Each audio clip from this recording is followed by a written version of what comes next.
বাংলাদেশ নিয়ে দেশে বিদেশে বিভিন্ন সংবাদ মাধ্যম এবং অন্যান্য যে সমস্ত মাধ্যম রয়েছে সেখানে সমালোচনা আলোচনা চলতে থাকে এবং সেই আলোচনা সমালোচনার মধ্যে থেকে আমরা কিছু ভালো জিনিস পাই, কিছু খারাপ জিনিস পাই, যেগুলো নতুন করে আবার পুনর্ভাবনায় নেওয়া হয়েছে সেই সমস্ত জিনিসগুলো দেখতে পাই এবং বাংলাদেশের উজ্জ্বল দিকও যেমন দেখতে পাই এবং সেটা খারাপ দিকও দেখতে পাই। এটা শুধু বাংলাদেশের নয়, প্রত্যেকটা দেশের ক্ষেত্রেই এটা রয়েছে এবং প্রত্যেক জায়গাতেই আমরা কিছু ভালো দিক দেখতে পাই, কিছু খারাপ দিক দেখতে পাই, যেটা অবভিয়াসলি যে কোনো দিক থেকেই আমার মনে হয় যে সামঞ্জস্যপূর্ণ এবং সেটাকে যাতে আরও যে খারাপ দিকগুলো রয়েছে সেগুলোকে আরও উন্নততর করা যায় সেই চেষ্টা প্রত্যেকটা দেশের রয়েছে, তেমনি বাংলাদেশেরও রয়েছে। এইবার এই যে বিভিন্ন মাধ্যমের কথা বলা হচ্ছে, সেখানে সোশ্যাল মিডিয়া রয়েছে, সেখানে মেইন স্ট্রিম মিডিয়া রয়েছে, সমস্ত কিছুই রয়েছে, কিন্তু আজকে আমরা যে ভিডিওটা দেখব সেখানে বাংলাদেশকে হলিউড এবং বলিউডে কিভাবে দেখানো হয়েছে সেই ভিডিও দেখব, মানে সেখানে কিভাবে প্রেজেন্ট করা হয়েছে বাংলাদেশকে, সেটা নিয়েই আজকের ভিডিও। আর সেটা আশা করি আমরা একটু ডিটেলসে দেখতে পাবো যে বাংলাদেশকে কিভাবে রিপ্রেজেন্ট করা হচ্ছে বিভিন্ন আঙ্গিকে, বিভিন্ন ফিল্ম ইন্ডাস্ট্রিতে বাংলাদেশকে কিভাবে দেখানো হচ্ছে সেটা নিয়েই আজকের ভিডিও। তো ডেসক্রিপশন বক্সে অবশ্যই লিঙ্ক দেওয়া থাকবে, সেখানে গিয়ে অবশ্যই চ্যানেলটাকে লাইক শেয়ার সাবস্ক্রাইব করে দিও। তো চলো ভিডিওটা দেখে নিই।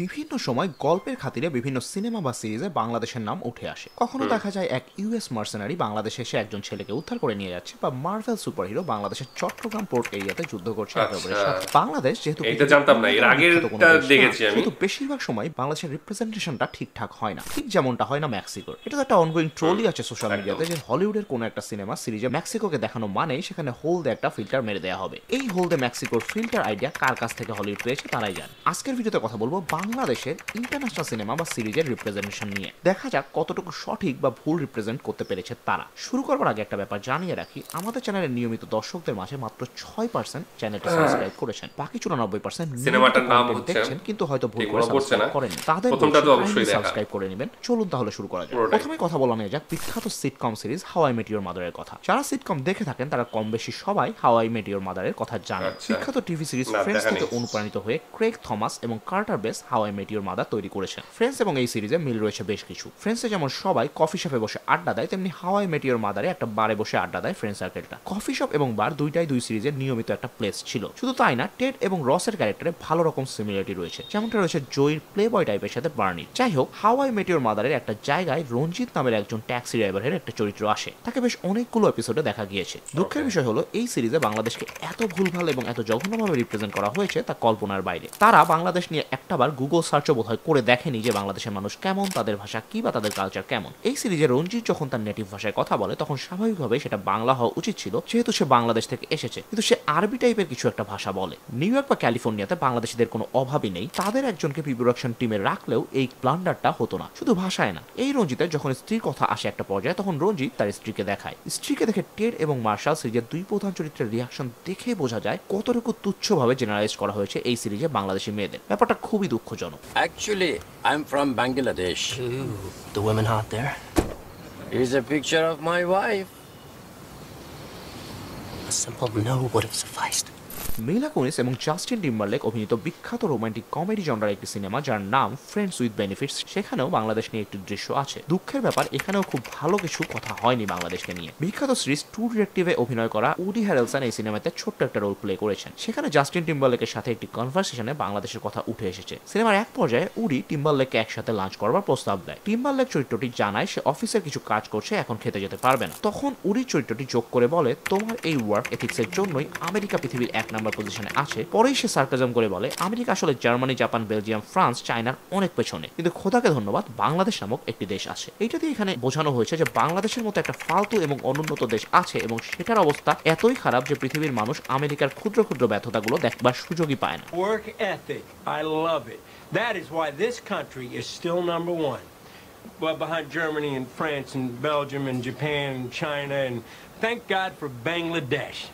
পরের সিনেমাতে যাওয়ার আগে আবারও জানিয়ে রাখি, সাবস্ক্রাইব না করে থাকলে কাইন্ডলি আমাদের চ্যানেল সাবস্ক্রাইব করে নেবেন। সাবস্ক্রাইবার সংখ্যা বাড়লে আমাদের কন্টেন্টের রিচটাও বাড়বে। কে আর সাথে সাথে আন্ডাররেটেড কন্টেন্ট ক্রিয়েটর হতে চাই বলুন। এবার তাহলে পরের সিনেমাতে যাওয়া যাক। রিসেন্টলি মুক্তি পাওয়া খুফিয়া সিনেমাতেও বাংলাদেশের পলিটিক্স নিয়ে ডিটেলস কথাবার্তা আছে এবং মোস্টলি এই সিনেমাটিতে বাংলাদেশকে খুবই নেগেটিভলি ভাবে দেখানো হয়েছে। দুঃখের বিষয় হচ্ছে এই সিনেমাতে বাংলাদেশের অভিনেত্রী বাঁধন অভিনয় করেছেন। তার রোলের বেশিরভাগ কাজ বাংলাদেশকে নেগেটিভ ভাবে দেখানো। এই রোলটি প্রথমে অফার করা হয়েছিল মেহজাবিন চৌধুরীকে, তিনি বাংলাদেশের কথা ভেবে সরাসরি না করে দিয়েছিলেন। তারপর রোলটি গিয়েছিল বিদ্যা সিনহাইমের কাছে, তিনিও দেশের ভাবমূর্তি রক্ষাতে এই রোলটিকে না করে দিয়েছিলেন। অ্যাকচুয়ালি আমাকে ডিটেলস পাঠায় কাস্টিং ডিরেক্টর, দেন হচ্ছে আমার কাছে একটু খুবই অবাক লাগে। এটা পাঠানোর পর আমার কাছে মনে হয়েছে যে অ্যাকচুয়ালি আমার এটা না করা বেটার, কারণ দেশের পয়েন্ট থেকে আমার হয়তো ক্যারেক্টারটা করাটা ঠিক হবে না। দুইজন মেইন স্ট্রিম নায়িকা কিন্তু ঠিকই দেশের কথা ভেবেছিলেন। তারপর গেল রোলটি বাঁধনের কাছে, তিনি বলিউডের অফার পেয়ে ডিরেক্ট হ্যাঁ বলে দিলেন। তিনি ইন্টারভিউ বলেছেন যে বলিউডের বিখ্যাত পরিচালক ভিশাল ভারদ্বাজের মতো পরিচালকের সাথে কাজ করতে পেরে তিনি খুবই আনন্দিত। ভিশাল ভারদ্বাজ আমার নিজেরও অত্যন্ত পছন্দের একজন পরিচালক। তার মকবুল, হায়দার, কামিলে দেখে আমি তার সিনেমার প্রেমে পড়ে গিয়েছিলাম। কি স্ক্রিপ্ট, কি সিনেমাটোগ্রাফি, কি ব্যাকগ্রাউন্ড স্কোর, পারফেক্ট মাস্টারপিস যাকে বল। কিন্তু তাই বলে আমাকে যদি তার এমন একটি সিনেমাতে কাজ করতে বলা হয় যেখানে আমার নিজের দেশকে ছোট করে দেখানো হবে, সেটাতে নিশ্চয়ই আমি লাফিয়ে কাজ শুরু করে দেব না। এই সিনেমাতে দেখানো হয়েছে ভারতের র এবং পাকিস্তানের আইএসআই এর প্লে ফিল্ড হলো বাংলাদেশ। আইএসআই চায় বাংলাদেশের জঙ্গি সংগঠনগুলো ক্ষমতা পাক, র চায় বাংলাদেশ যেন তার ঘাঁটি না করতে পারে। দুই গোয়েন্দা সংস্থার মধ্যকার যুদ্ধের শিকার হয় বাঁধনের চরিত্রটি। এই সিনেমাতে বাংলাদেশকে জাস্ট একটা পাপেট হিসেবে দেখানো হয়েছে, যেন ভারত পাকিস্তানের হাতের খেলনার পুতুল ছাড়া বাংলাদেশ কিছুই না। ভারত না রক্ষা করলে পাকিস্তান আমাদের ধ্বংস করে দেবে, এমন একটা ভাব সিনেমা জুড়ে। অত্যন্ত দুঃখের সাথে জানাতে হচ্ছে আমাদের দেশের একজন অভিনেত্রী বাঁধন এই সিনেমাতে অভিনয় করেছেন। বিষয়টি খুবই হতাশাজনক। অ্যাস্টন কুচার অভিনীত বিখ্যাত সিনেমা দ্য বাটারফ্লাই এফেক্ট সিনেমাতেও বাংলাদেশের কথা উল্লেখ করা হয়েছে। যারা থ্রিলার ধরনের সিনেমা দেখে থাকেন তারা অবশ্যই এই সাইফাই থ্রিলার সিনেমাটি দেখেছেন বা নাম শুনেছেন। এই সিনেমার গল্পটি খুবই ইন্টারেস্টিং। সিনেমার প্রোটাগনিস্ট ইভান তার ছোটবেলা পার করেছে বেশ কিছু ব্ল্যাক আউট এবং মেমোরি লস দিয়ে, অর্থাৎ ছোটবেলার অনেক কিছুই তার মনে নেই। বড় হয়ে সে আবিষ্কার করে সে টাইম ট্রাভেল করতে পারে, আর টাইম ট্রাভেল করে ছোটবেলার সেই গ্যাপগুলোতে গিয়ে পাস বদলানোর চেষ্টা করে সে। সিনেমার গল্পে বেশ কিছু প্লট হোল থাকলেও সিনেমাটি খুবই উপভোগ্য। সাইফাই থ্রিলার হিসাবে বেশ মজাই লাগে দেখতে। তো এই সিনেমাতে একটা জায়গায় বাংলাদেশ নিয়ে কথা হয়েছে এবং দুঃখের বিষয় আবারও খুব ভালো কিছু এখানে বলা হয়নি বাংলাদেশের ব্যাপারে। গল্পের এক পর্যায়ে তার বন্ধুরা তাকে বলে চল ক্লাসে যায়, তখন সে বলে ক্লাসে গিয়ে কি হবে? কালকে ঘুম ভেঙে আমি যদি দেখতে পারি বাংলাদেশে একটা ময়লা চাষি হয়ে গেছি। Maybe we should be getting to class now. No, what's the point of science class now? Tomorrow I could wake up a dirt farmer in Bangladesh. আসলে বাংলাদেশের প্রধান কাজই হচ্ছে কৃষিকাজ। কৃষিকাজকে খুবই জঘন্য এবং ঘৃণ্য একটি কাজ হিসেবে দেখানো হয়েছে এই সিনেমাতে। জিনিসটি আবারও খুবই দুঃখজনক। বাংলাদেশের অর্থনীতির অন্যতম স্ট্রং পয়েন্ট হচ্ছে আমাদের গার্মেন্টস সেক্টর। পৃথিবীর বেশিরভাগ বিখ্যাত সব কাপড়ের ব্র্যান্ড কাপড় নিয়ে যায় আমাদের কাছ থেকে, এবং দুঃখের বিষয় এবং কড়া সত্যি ব্যাপারটা হলো তারা আমাদের কাছ থেকে কাপড় নিয়ে যায় আমাদের দুর্দান্ত দক্ষতার জন্য না, তারা নিয়ে যায় আমাদের চিপ লেবারের কারণে। আমাদের এখানে একজন গার্মেন্টস শ্রমিক 1 মাস খেটে যে বেতন পায়, উন্নত বিশ্বে একজন স্কুলের ছাত্র তার কাছাকাছি পকেট মানি পেয়ে থাকে। তাই আমাদের দেশে এক পিস কাপড় বানাতে যেই পরিমাণ শ্রমিকের বেতন এবং ইউটিলিটি বিল আসে, সেটা উন্নত দেশে বানালে তাদের ব্যবসা লাটে উঠে। তাই তারা আমাদের মতো দেশগুলো যেমন ফিলিপাইন, চায়না, ইন্ডিয়া এবং আমাদের বাংলাদেশ থেকে এই ধরনের চিপ লেবার টাইপ কাজগুলো করিয়ে নেয়। এই ব্যাপারটা নিয়ে বিখ্যাত কমেডি সিনেমা জুলেন্ডার একটা জায়গায় কথা বলেছে। But today, the age-old right of children to work is under attack. From the Philippines to Bangladesh, in China and India and South America. আপনারা হয়তো অনেকেই জানেন মার্ভেলের একটি অ্যাভেঞ্জার সিনেমার কিছু অংশ শুট হয়েছে বাংলাদেশে। যারা জানেন না তাদের জন্য বলছি, অ্যাভেঞ্জার্স এজ অফ আল্ট্রন সিনেমাটির একটি অ্যাকশন দৃশ্য শুট করা হয়েছে চিটাগাঙে। এই সিনেমার গল্পে দেখা যায় টনি স্টার্ক এবং ব্রুস ব্যানার অর্থাৎ আয়রন ম্যান এবং হাল্ক একটি অফিসিয়াল ইন্টেলিজেন্স তৈরি করেছিল, যেটা পরবর্তীতে রোগ হয়ে যায়। সেই এআইটি পুরো মানব জাতিকে ধ্বংস করতে যুদ্ধ শুরু করে দেয়। সেটাকে ঠেকাতেই অ্যাভেঞ্জার্স গ্রুপটি একত্রিত হয়। এই সিনেমার একটি অ্যাকশন সিন শুট করা হয় চিটাগাঙের বিখ্যাত শিপ ব্রেকিং ইয়ার্ডে। এটি পৃথিবীর সব থেকে বড় শিপ ব্রেকিং ইয়ার্ড। চিটাগাঙের এই অ্যাকশন সিনটিতে মূলত আল্টন আর আয়রন ম্যানের একটি যুদ্ধের দৃশ্য ধারণ করা হয়েছিল। তবে এইখানে বাংলাদেশকে ভালো খারাপ কোনো হিসেবে দেখানো হয়নি, জাস্ট গল্পের প্রয়োজনে শিপইয়ার্ডটিকে ব্যবহার করা হয়েছে ভিজুয়াল হিসেবে।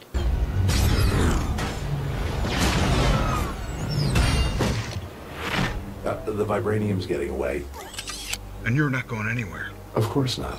I'm already there. বিখ্যাত পরিচালক ডুও রাজ অ্যান্ড ডিকের একটি সিরিজ ফার্জিতেও বাংলাদেশকে অল্প দেখানো হয়েছে। আমি ব্যক্তিগতভাবে রাজ অ্যান্ড ডিকের খুবই ভক্ত। তাদের cinema go Goa gone, show in the city এবং টিভি সিরিজ ফ্যামিলি ম্যান আমার খুবই পছন্দের। এই ফার্জি সিরিজেও বাংলাদেশকে মোটামুটি ভালোভাবে রিপ্রেজেন্ট করা হয়েছে। তবে এইখানেও তারা একটি কমন হলিউডি সমস্যায় আক্রান্ত হয়েছে। হলিউডে আগের সব বিগ বাজেট সিনেমাতে দেখা যেত তারা যেই ফরেন লোকেশনে শুট করুক না কেন, সেখানকার মানুষ সবসময় সিনেমাতে ইংরেজিতে কথা বলে। আফ্রিকা, ইজিপ্ট, স্পেন, ইটালি যাই হোক না কেন, হলিউড ধীরে ধীরে পরিবর্তন এনেছে এইটাতে। কিন্তু ফার্জিতে আর পরিবর্তন এলো না। ফার্জিতে দেখা যায় বাংলাদেশি আর্মি অফিসারও হিন্দিতেই কথা বলছে।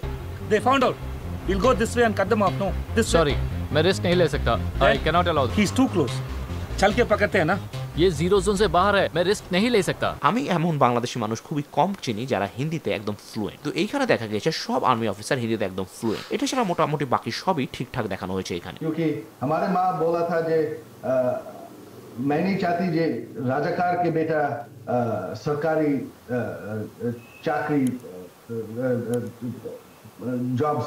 যে সিনেমাটির কথা বলে ভিডিওটি শেষ করব সেটির নাম হচ্ছে এক্সট্রাকশন। এই সিনেমাতে বাংলাদেশকে অত্যন্ত জঘন্যভাবে রিপ্রেজেন্ট করা হয়েছে। মার্ভেলের বিখ্যাত থর চরিত্রে অভিনয় করা ক্রিস হেমসওয়ার্থ এই সিনেমাতে একজন আমেরিকান মার্সেনারি চরিত্রে অভিনয় করেছেন। তাকে দায়িত্ব দেওয়া হয় একজন ইন্ডিয়ান ক্রাইম লর্ডের ছেলেকে বাংলাদেশ থেকে উদ্ধার করে নিয়ে যাওয়ার জন্য। উদ্ধার করে আনতে গিয়ে সেই মার্সেনারি দেখতে পায় বাংলাদেশের যতগুলো আইন শৃঙ্খলা বাহিনী রয়েছে সবগুলো একটা নির্দিষ্ট ক্রাইম লর্ডের আন্ডারে রয়েছে। তাদের যেমন খুশি তেমন ব্যবহার করছে সেই ক্রাইম লর্ড। রাষ্ট্রীয় বাহিনীগুলোর এমন নেকারজনক রিপ্রেজেন্টেশন খুবই হতাশাজনক। সেটা থেকে বড় কথা হচ্ছে একজন ইউএস এর মার্সেনারি এসে বাংলাদেশের র্যাব, পুলিশ, আর্মি সবাইকে পিটিয়ে রেখে চলে যাচ্ছে মাত্র একজন মানুষ। এতই ঠুনকো সবকিছু নাকি এখানে। এই সিনেমার পরিচালক হলেন স্যাম হারগ্রাভ এবং সিনেমার প্রডিউসার হলেন রুসো ব্রাদার্স। রুসো ব্রাদার্সের তৈরি মার্ভেলের সিনেমাগুলো যেমন সিভিল ওয়ার, এন্ড গেম কিংবা ইনফিনিটি ওয়ারে স্যাম হারগ্রাভ স্টান্ট এবং অ্যাকশন কোঅর্ডিনেটর টিমে ছিলেন, অর্থাৎ তিনি অ্যাকশনের জিনিসটা অত্যন্ত ভালোভাবে বোঝেন। সেটা তার প্রথম পরিচালিত সিনেমা এক্সট্রাকশন সিনেমাতেও বোঝা গিয়েছে ভালোভাবেই।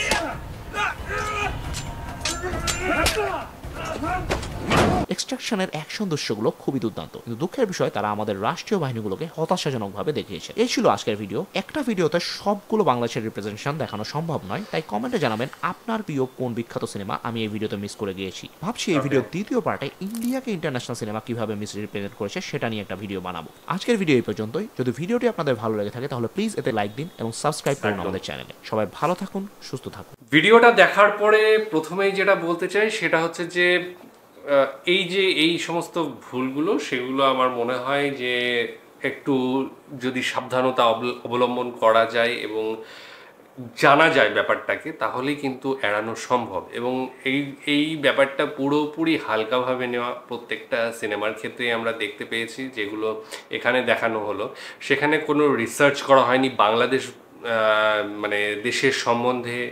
হয়তো যারা ডিরেক্টর রয়েছে তারা জানেও না বাংলাদেশটা কোথায় ম্যাপের রয়েছে এবং সেই ম্যাপে সেই জায়গার মানুষজনের কালচার কীরকম, সেখানকার মানুষজন কিভাবে চলতে অভ্যস্ত, কিভাবে তাদের অর্থনৈতিক সামাজিক দিকগুলো ফুটে উঠছে, বা তারা কোনো দিন একটা ভিডিও ক্লিপও দেখেনি। হয়তো সেখানে যে সমস্ত মানুষজন রয়েছেন তারা বাংলাদেশি এই নামটা শুনেছেন, সেই জন্য বাংলাদেশটাকে ইউজ করা হয়েছে একটা পপুলারিটি স্টান্টের জন্য। অনেক সময় হয় কি এই এরিয়ার দর্শকদের টানার জন্য এই দেশের নাম নিয়ে নেওয়া হয়। অনেক ক্ষেত্রে আমরা দেখতে পেয়েছি, সেটা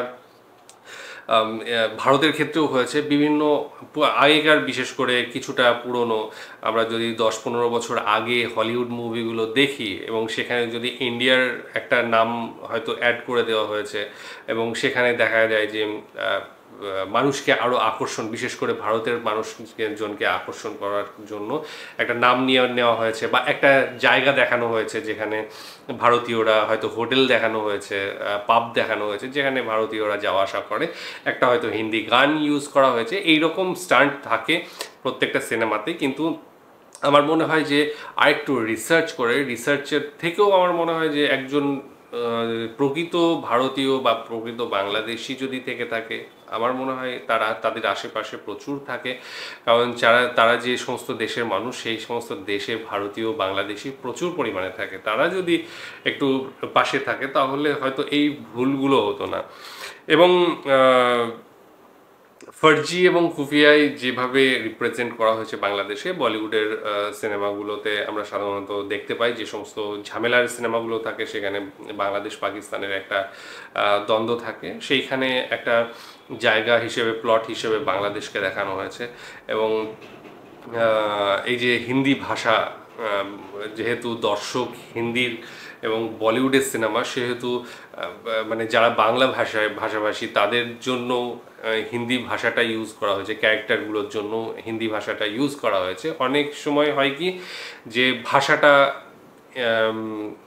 অনেকেই বুঝতে পারে না। এখন বলিউডের সিনেমা মানেই মোটামুটি প্যান ইন্ডিয়ায় অনেকেই বোঝে। সাউথের দিকে হয়তো কিছু জন হয়, অনেকেই আছে 50% হয়তো মানুষ, কি অত হবে না, 30% মানুষ হিন্দিটা বোঝে না। কিন্তু বাদবাকি সবাই বোঝে, বলতে হয়তো কেউই পারে না, বা হয়তো 10% বলতে পারে সাউথে, কিন্তু বোঝে মোটামুটি সবাই। সেই জন্য হয়তো বা হিন্দিটা ইউজ করা হয়েছে। বাংলা অবশ্যই, বাংলা অন্তত আমার যেটুকু জানা নর্থ ইন্ডিয়ায় কিছুটা হলেও বোঝে, কারণ মানে পুরোনো দিনে আমরা দেখেছি যে হিন্দি সিনেমার ওপরে কিন্তু বাংলার প্রভাব ছিল। সেখানকার ডিরেক্টর অনেক মানে বড় বড় ডিরেক্টর ছিলেন বাংলা থেকে বলিউড সিনেমাতে, এবং সেখানে গানও কিছু ইউজ করা হয়েছে, অনেক কিছু ইউজ করা হয়েছে, অনেক সিঙ্গার রয়েছেন বলিউডে। তো সেই জন্য বাংলার প্রভাবটা আছে, সেহেতু বাংলা কথা বললে এমন কিছু এসে যেত না। প্রচুর সিনেমা রয়েছে যেখানে বাংলা কথা বা মানে শব্দ ইউজ করা হয়েছে, যেটা খুব একটা কঠিন বলে আমার মনে হয় না। এখানে কেন করা হয়নি সেটা তারাই বলতে পারবেন, কারণ পুরো বলিউডে যতদিন ধরে সিনেমা হচ্ছে ততদিনই যে বাংলা ইউজ হয়নি এমনটাও নয়। হয়তো দেখা গিয়েছে এই 2-1টা সিনেমাতে সেখানে হিন্দির ইউজ করা হয়েছে। বাকি এক্সট্রাকশনের সম্বন্ধে আমি যদি বলি, তাহলে সিনেমাটা আমি দেখেছি অনেক দিন আগে, যখন নতুন বেরিয়েছিল তখন দেখেছি, পুরো জিনিসটা ভুলে গিয়েছি। কিন্তু যেহেতু ভিডিওটা কিছু কিছু দেখলাম, হ্যাঁ খুব যে ভালোভাবে রিপ্রেজেন্ট করা হয়েছে বাংলাদেশকে সেখানে তা নয় অবশ্যই। এবং যে সমস্ত স্পটগুলো দেখানো হয়েছে, একটু কি বলবো আনসোশ্যাল যে সমস্ত জায়গাপত্রগুলো আমার মনে হয় দেখানো জায়গা ছিল, সেইগুলোই দেখানো হয়েছে, যেগুলো ওই ভাঙা বাড়ি ঘর, তারপরে কি বলে যেগুলো হচ্ছে স্লাম যে এরিয়াগুলো রয়েছে সেই সমস্ত এরিয়াগুলো দেখানো হয়েছে, যেটা সাধারণত আমরা হলিউডে যদি ইন্ডিয়াকে দেখতে যাই বা বাংলাদেশকে দেখতে যাই তারা কিন্তু এইটাই মূলত দেখাবে। কিন্তু রিসেন্ট আমি দেখছি কিছু কিছু জায়গায় কিছু কিছু ক্ষেত্রে এই সমস্ত দেশগুলোকে একটু ভালোভাবে পোর্ট্রে করা হচ্ছে, কিন্তু এক্সট্রাকশানে কিন্তু সেই জায়গাটা খুব কম পেয়েছি আমরা। বাকি অ্যাকশান তো ছিল, অ্যাকশান দেখার জন্যই সিনেমাটা দেখা। আর ওই যে সবাই কোরাপ্ট, এটা আমার মনে হয় যে খুব যে খারাপ কিছু সেটা নয়। অবশ্যই বহির্বিশ্বের কাছে আমরা চাইবো না আমাদের মানে প্রেজেন্টেশনটা এরকম হোক, কিন্তু সমস্ত দেশ, এই এলাকার সমস্ত দেশে করাপশন তো আছেই ভাই, এটা মানতেই হবে। কিন্তু আমরা অবশ্যই চাইবো না যে এইভাবে পুরো ওপেন হয়ে যাক সবার সামনে, এইভাবে এতটাও মানে খারাপ দেখাক। অবশ্যই খারাপ রয়েছে, কিন্তু অনেক সময় মুভির ক্ষেত্রে সেটাকে আরও এক্সট্রিমভাবে রিপ্রেজেন্ট করা হয়। তো সেই জিনিসগুলো অবশ্যই প্রত্যেকের দেখা উচিত। এবং এখানে হাত দেওয়া বলতে সরকারি তরফ থেকে যদি হাত দেওয়া হয় সেটা আলাদা ব্যাপার, কিন্তু সাধারণ মানুষের কিছু করার থাকে না, কারণ তারা বাইরে থেকে এসে মুভি করছে এবং ইভেন বাংলাদেশেও আসছে না, সেখানে থেকেই অনেক কিছু হয়ে যায়। এখন সম্ভব আধুনিক যুগে আধুনিক যে সমস্ত জিনিসপত্র রয়েছে, এডিটিং রয়েছে, সেখানে যে স্পটে আসতে হবে এমন কিছু নয়, সেখানে ঘরের মধ্যে থেকেই পুরো ফিল্ম নামিয়ে দেওয়া যায়। একটা দেশে বসে আরেকটা দেশের প্লট ভেবে সেটাকে মানে তুলে আনা যায় ছবিতে। তো সেইভাবে করলে কিছু করার থাকে না, কিন্তু তাদেরও বোঝা উচিত এবং তাদের অবশ্যই একটু দেখা উচিত যে আমাদের এখানকার জীবন ধারণ কেমন। যাই হোক, তোমাদের মন্তব্য অবশ্যই জানতে চাই এই সম্বন্ধে। আশা করি তোমরা মন্তব্য করবে এবং তোমাদের পছন্দের মতো ভিডিও কিছু প্লিজ পাঠিও, সেই ধরনের ভিডিও আমরা নিয়ে আসবো। আজকের মতো এখানেই শেষ করছি, আগামী দিন আবার আসছি অন্য কিছু নিয়ে। ততক্ষণের জন্য স্টে টিউনড।